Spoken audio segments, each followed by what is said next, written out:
Hello guys! Dito po ako sa barangay namin, sa barangay Tatalon. Ito po yung bagong resort sa barangay Tatalon.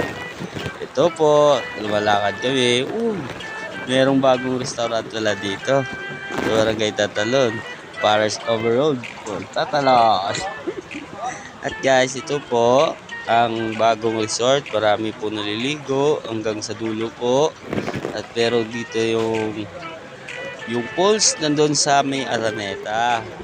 Kaya ayaw ko nang pumunta sa dulo kasi pagpagalitan ako ni mama. Ayaw daw ako, baka malunod ako sa tubig doon guys. Kaya guys, bumalik na lang ako kasi parang palakas ng ulan.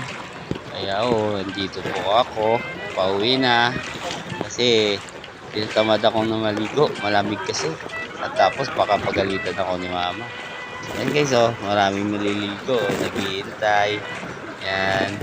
Kaya guys, dito na lang. Paalam.